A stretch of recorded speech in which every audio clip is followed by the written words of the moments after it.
টানা ২ বছরের বিধ্বংসী যুদ্ধ শেষে বুধবার গাজার দেইর আল লাতিন গির্জায় বড়দিন পালনের জন্য জড়ো হয়েছেন ফিলিস্তিনিরা।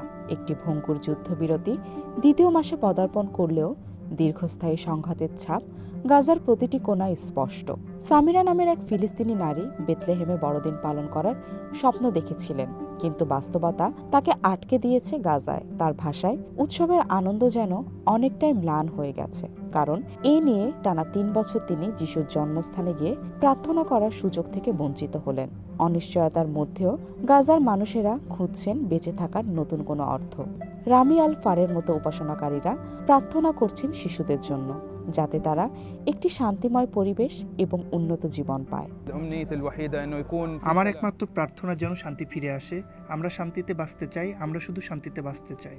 আমরা যেন আমাদের সন্তানদের সুস্থভাবে বড় করে তুলতে পারি, এটাই আমাদের কাছে সবচেয়ে বেশি গুরুত্বপূর্ণ।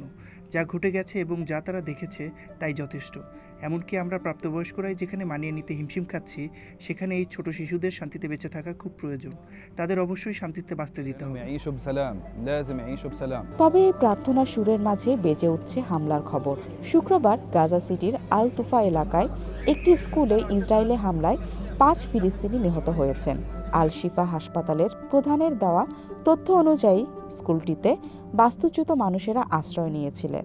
আল শিফা হাসপাতাল প্রধানের দেওয়া তথ্য অনুযায়ী স্কুলটিতে বাস্তুচ্যুত মানুষেরা আশ্রয় নিয়েছিলেন।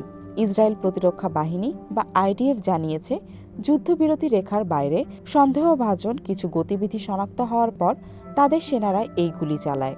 অন্যদিকে হামাস এই ঘটনাকে যুদ্ধবিরতি চুক্তির চরম লঙ্ঘন এবং একটি নৃশংস অপরাধ হিসেবে অভিহিত করেছে।